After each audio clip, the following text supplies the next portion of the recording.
On this episode of Under the Hat, we're going to talk about what happens when your coach decides to change your position and how you handle it this late in the season or anytime during the season. So, we've just had this happen to a few of our players that we've been working with, and you hear about this all the time. You're getting ready, it's the end of the season, you're trying to get a bid to nationals or AAUs, and your coach asks you to move positions. Maybe it's from the middle to the right side, maybe it's from the right side to the left side. Maybe you were a pin attacker and you have to serve as a libero or go from the left side to the right side. And I think it's really important that you think about when your coach is asking you to do this, have a conversation with your coach as to why.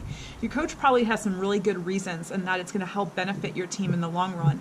And I also feel that, again, you need to think about the concept of selfless versus selfish, and that thinking about the bigger picture of your team and how you're going to help your team be at its best.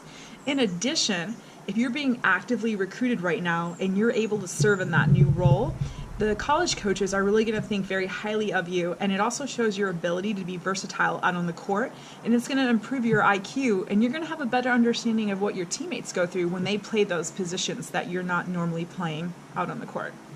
It's super important that you take advantage of the opportunity and you embrace the new role. So from a strategic standpoint, when you're going through the recruiting process, if you can actually share with coaches your journey and how your coach has asked you to move positions and that you're embracing the new role and you have a positive attitude about it, you're more likely to create a better relationship actually with the college coach as well.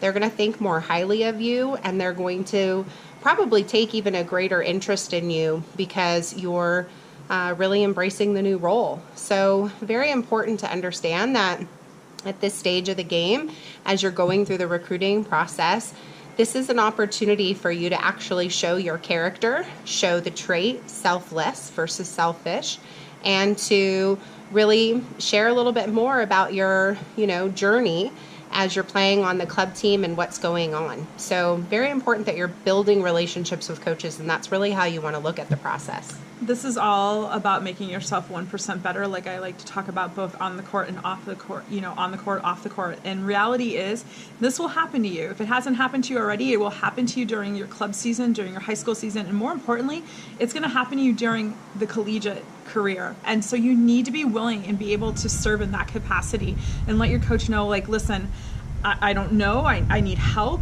maybe I don't know what to do here, or what do I do here? Well, go have those conversations with your coaches and be willing to put in that extra work. And quite frankly, this is also a great skill set that's going to make you better in life after you're done playing volleyball. Thanks so much for tuning in, and until next time, Adidas! Adidas.